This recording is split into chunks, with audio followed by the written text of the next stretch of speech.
You know, you've gotten into a bad habit of doing that a lot lately. Doing what? Assuming what other people are going to do. Maybe I'm just Hey, becoming... Peter, look, don't be stupid. Now, you just give us an adult statement, give us a chance to make an adult response. I went down to the clinic yesterday. I was doing some research for one of the reporters, and I was on public health in the school system. And, well, I wanted to see you, but you weren't there.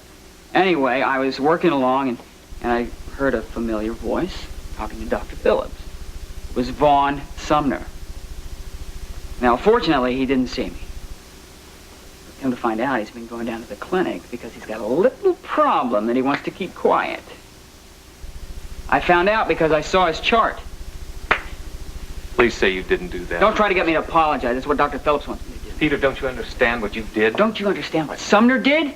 He gave you guys a fake name. Now he's trying to lie to Courtney and marry her under false pretense. All right, that may all be true, but the doctor-patient relationship is one of confidentiality and mutual trust. And if we doctors can't maintain that trust, then it totally destroys the entire healthcare system. What about the trust between a husband and his wife, huh? That's more important. Now he's trying to marry her and get her into some miserable relationship. He's sterile and impotent. She thinks she's going to have kids with him. All right, granted. His actions are hurting Courtney, but yours are violating his right to privacy. Now, you may think you've earned that right, but believe me, Peter, you have not. I'm trying to save Courtney. Am I the only one to see that? No. Thank you. You don't approve of this. I just want to hear the rest of the story before I say anything. What did you do with the information, Peter? I confronted Vaughn with it. I told him not to marry her, and he dared me to stop him. So then you went to tell Courtney? Yes. I tried to get Dr. Phillips to back me up on it, but he wouldn't. Don't you understand? I'm doing what's right. No, Peter. What you did was wrong. Well, have a seat and let me take your coat. Well, I'll keep my coat, thanks. I feel a little chilly still. Well, when did you, Last night. I had not heard a thing. No one had told me at all. Well, that's because no one knows but you, so far. I don't understand. Where to begin? Well, it seems the Alzheimer's disease is in remission. Well, I know that isn't the proper term, but that's the best way to describe what's happened. And since it is, and my daughter's getting married today, I wasn't about to stay cooped up in that high-priced, padded cell. Oh, don't be shocked, Miriam. That's the best way to describe it. That's what it is. So you just left? I think escaped would be more accurate.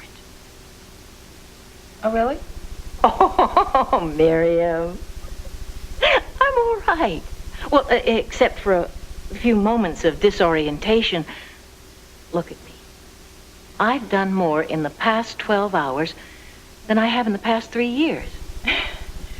Well, I must admit I'm a little curious as to how this all happened. Must not have been easy. And besides, how did you ever find me here? Well, it was a little like being a freshman at Foxcroft again. Out the window and over the wall. Really, over the wall? No. Well, almost. I got a taxi home and did some hurried packing, and I barely made the flight here to Kingsley, and it was much more difficult finding you. I failed at all the conventional methods, and I finally had to get on the phone and call your father's office, pretending to be a college classmate. I practically had to beg them to give me any information as to where I might find you. And they finally gave me this address, and here I am. Not bad for an over-the-hill society matron, would you say? I'm impressed. I'm very impressed. But more than that, I'm just happy to see you. Haven't you been wondering why I came to see you first? Yes, that thought did cross my mind. I need an ally, Miriam. I'm afraid my sudden appearance isn't going to make very many people happy. That's not true. Courtney is going to be thrilled to see you. Maybe. Maybe not. I may be forced to do something that she won't like. Peter, I understand why you did it. I really do. And I'm sorry if this is so painful Thanks, for you. Mom. I don't need any of your pity. No, only our unqualified approval. Peter, listen to yourself. What you're doing is making a case for the ends justifying the means. Does that have to be a bad connotation? Yes, it does. Because anything won through deceit is doomed to fail.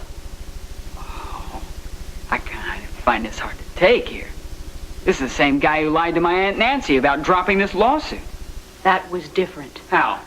I'll tell you how. She gave me permission to prove what Dan Myers really was. I don't believe that now. I didn't believe it then. Come on, the ends justify the means. Be honest with yourself, Ben. All right, Peter, I'll be honest with No, I myself. have a better line for you here. This is a good one. Do as I say, not what I do. Don't get me wrong. I think what you did to Nancy was very ingenious. I think she got what she deserved.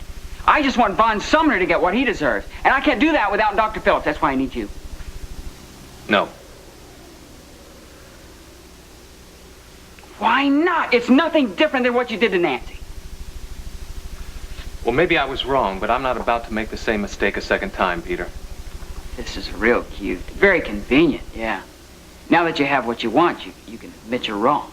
I'm sorry you see it that way. It's hard not to. Courtney believe you? No. You know, first of